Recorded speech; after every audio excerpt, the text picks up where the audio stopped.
обичаш е да се катериш. Котката форел не спребърни, извън картата да излети. С бъдещето си ако играеш реално и вълшебно. Слушай мен и линията забрави, чуй за сините скали си припомни. Нов път всеки ден напред намери, как обичаше да се катериш. Котката форел не спревърни, извън картата да излети. С бъдещето си ако играеш да е от мен.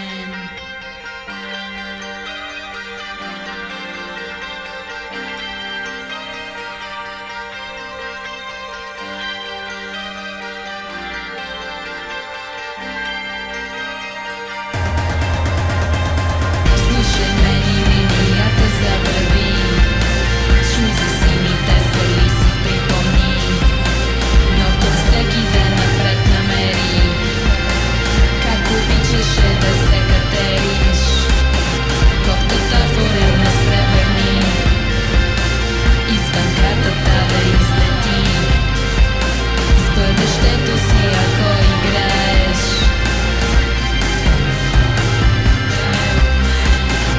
слушай мен и линията забрави, чуй за сините скали си припомни. Нов път всеки ден напред намери, как обичаше да се катериш. Котката форел не спревърни, извън картата да излети. С бъдещето си ако играеш реално и вълшебно. And that was Black Cat by Ladytron off the Velocifero album. Mike Cook, how you doing tonight? Good, man. That was a groovy tune. Yeah, man. Liked it. Yeah, save that one for the end of the show. And what kind of message would you pull out of tonight's show? Well, I think that the message of tonight's show was don't accept anything that the media or politics or even your extreme individual anarchist voice says to you initially. Yeah. You got to look at the issues. You got to make decisions based on what's happening and how you can best influence the situation. Exactly. I just don't believe that people that their best choice is to pull out of politics when all of this stuff is happening in the world. Yeah. That if they want to have the deepest impact, you actually do have to take part in the system. Yep. Doesn't mean that you condone it 100%. Yep. You don't have to feel guilt. Yeah. You don't have to be Catholic about voting. Yeah. The message that I pulled out of it, Mike, was very similar to yours. I would think that people should consider the fact that we as a group living in a democracy can control government if we want to for our interests. The massive majority of people live in the same conditions with, do you know what I mean? The same relative, social strata. Exactly. Together we rule democracy because we're the majority, right? I don't understand why, in the parlance of the Occupy movement, the 1% can control the 99%. This is a democracy. The 99% can control it. There's a certain so you amount don't of have to drop out. Going on there, right? You don't. If you identify with the kind of causes that the Occupy movement does, which Stefan Molyneux, the guy in question, okay, right, he is. I would expect him to be allied with the Occupy movement in some way, or at least what they represent. You want to know what I want to say really quickly, though, Tony, is that I would want to also, in a historical context, also say that there's a huge difference with his perspective on what's happening in America and what's happening in Canada.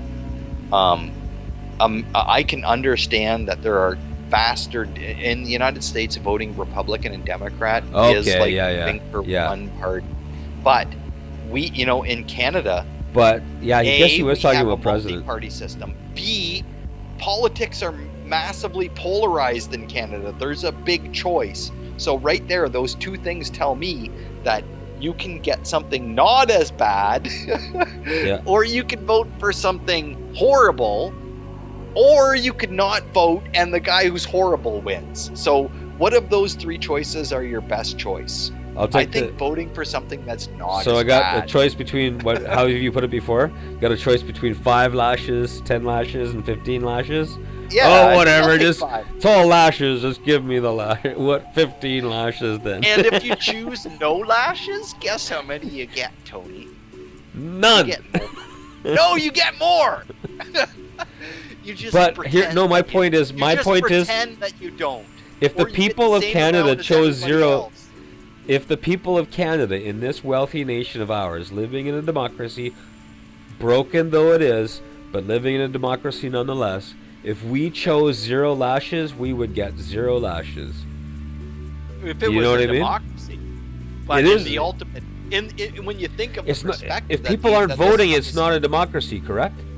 Well, no, I know, but if you take the perspective that this person that you just played that segment from, okay, so he's saying that by not choosing, you're actually getting something better, but what he's ultimately saying is you're not taking part, and yet you're only not taking part in one aspect of the system, because unless you completely dropped out, like you said, and started eating bark off of trees and living on land, which I guess you would have to save up a whole bunch of money to buy that land.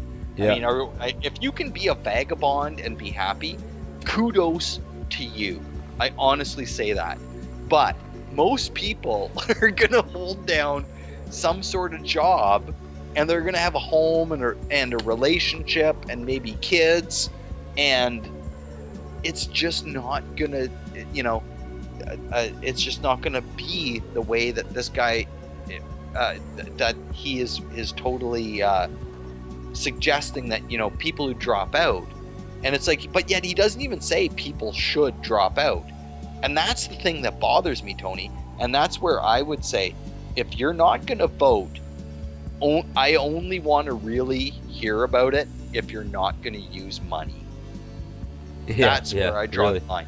If you're not going to vote, then don't use money. Otherwise, I don't really care about your perspective on voting, because I think you're being foolish. Yeah. I think you should make a choice and take part, because you're not taking part and feeling pride in not supporting a system is false, because you're still supporting the system you're because supporting you use it money. because you're giving it your labor too, right? Yeah. Yeah. I mean, so, like this is bullshit, is what it is. I mean, and yet both you and I know, have a certain anarchist strain that would be a particular level within our political commentary, the way we see the world. We can understand that, and we know where it's applied, but we're not. The differentiation is that we're saying you can still take part in politics without it being something you're completely buying into. People who think that all you should do is vote and then not worry about politics all year are idiots. That's like getting a disease and going to the hospital and going, now that I've got to the hospital, I don't have to worry about anything. It's like, you have a fucking disease, asshole. That's fucking stupid. You know what I'm saying?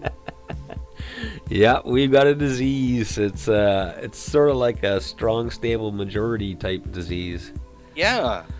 Yeah. So this is the time people have to be thinking about how, because everybody in this country that is thinking about it, from scientists, okay, from scientists to environmentalists to labor unions, it's a state of emergency. A lot of our sacred Canadian values are under siege right now and under attack, okay, and if we don't take this country back for the 99% soon, it will be unrecognizable. We started this show off with a track by Woody Guthrie, okay? And And That set the tone. yeah, it set the tone, man, because you know what? People back then in 1914, he sang about the Ludlow massacre. People were dying for the right to form a union and get a decent shake for themselves. They didn't, and it's you know, like we're not that far. We're only a couple of generations out of slavery, man. You know what I mean? And I'm not talking chattel slavery. I'm talking wage and debt slavery. That's what I was going to say. It's like people Which think is of worse. slavery and they instantly Which think is of the United worse. States. And I mean, obviously, slavery in the United States is a horrible thing, but slavery was an institution that was seen across Europe too. I mean, serfs were slaves. I mean, the first people that inhabited North America were leaving basically based on their economic level, right? They had nothing to gain in the old world because they were emancipated serfs, essentially. Mm-hmm. I mean, so my message is, if people don't think that we can go back to slavery, like abject slavery, like the middle, then they haven't really been thinking about this too carefully, you know. The middle class has been it's a 50-year boom, during which is one of the only times in history where that many people, okay, were out of poverty in our history. We made a lot of advances as a society we are before we actually even concerned ourselves with bringing the massive majority of us out of poverty conditions. Do you know what I mean? We're brought up by generations that actually were involved in a little bit of a bubble, I guess you could say. For thousands of years, we've lived as a species, we've lived in societies that make war on one another.